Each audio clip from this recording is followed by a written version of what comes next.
Okay, hi, hello there. I want to talk about Obsession. I just watched that film.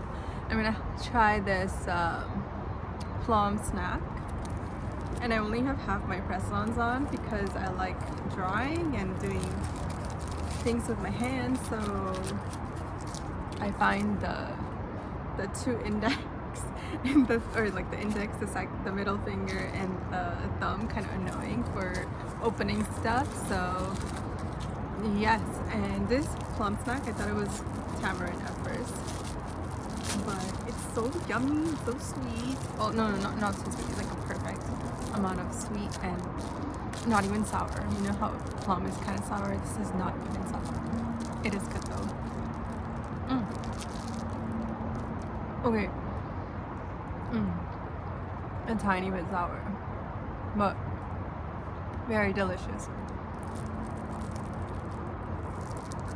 Okay, so Obsession. There's gonna be so many spoilers in this, and I only just briefly, quickly want to talk about it real quick, because I think so. There's four main characters, which are Nikki. That's the girl that's obsessed with the boy. The boy, they call him Bear. I don't know what his real name is. They mention it once in the film, or I remember it being once. Could be more. I don't know. And then there's Ian. That's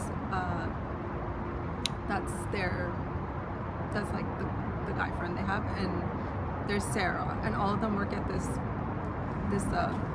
music store, from what I recall. And so they're friends. They're good friends.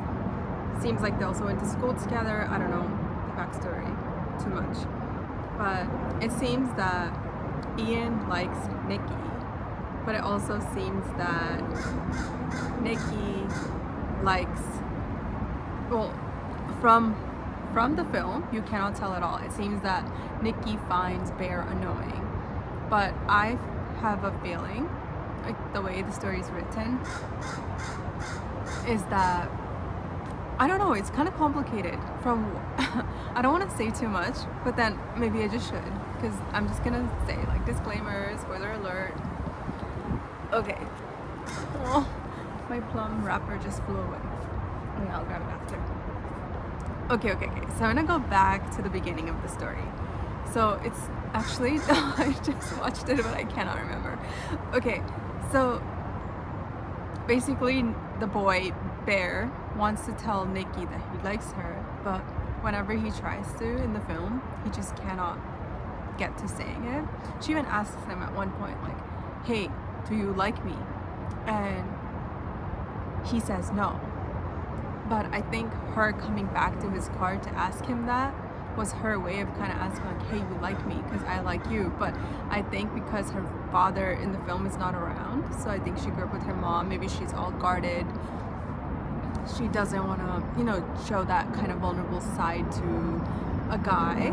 So she always tries to, like, say, oh yeah, he's just like a brother, or act like that to her friends. But I think in reality she actually did like him, and all he had to do was just say his feelings to her. And I feel like that's how a lot of young people's relationships are, and I feel like I can relate to that in my life, because the same thing happened to me. Anyways, so basically there's this little One Wish Willow, I think it's called, and I think it's called, One Wish Willow. You basically make a wish, and then I think you break the stick, and that's what makes the wish come true. And yeah, so he basically wished for her to be in love with him, and I can't remember the exact words he said. I don't think he said, I want her to be obsessed with me. I think he just probably said, like, I want her to be in love with me or something. But she goes over the top in love with him. And yeah, the whole film is just about how she basically goes kind of insane, and she doesn't want his attention going anywhere else except towards her. And it's quite interesting. And then it seems that Sarah liked Bear the whole time, and she loved their friendship, wanted to be together. But I think, when you're all close friends, there's a whole bunch of mixed feelings going on, especially when you're younger. So I think it seems that Ian the best friend, the boy, liked Nikki too, and then Sarah likes Bear, and then Bear also likes Nikki, and I don't know, complicated. But that's kind of what I wanted to say. One of the best parts of the film though, I thought was like over the top crazy. The best scene was when she, hold on, okay, when the crazy girl Nikki, I feel bad calling her crazy girl Nikki, I don't know why. When the obsessed girl Nikki goes to their car, goes to so Bear and Sarah are having a conversation. This is when Nikki and Bear are already in a supposed relationship, if you want to call it that. But he's hanging out with Sarah, just talking about something. She's about to open a letter, and Sarah doesn't like that. Nikki doesn't like that, so she basically like breaks the glass of the window, the passenger side, and takes her head and smashes it over and over and over and over again into the steering wheel of the car so many times that she dies, and it's tragic. That's probably like the best worst scene, I would call it, in the film. Other than that, I was hoping it'd be crazier, but it wasn't. It was pretty mellow. Maybe because I have some experience working in that kind of stuff before, like special effects or whatever. Special effects. So I feel like it could have been a bit crazy, but I guess it's for the general public too. They don't want to go over the top crazy, but really good film.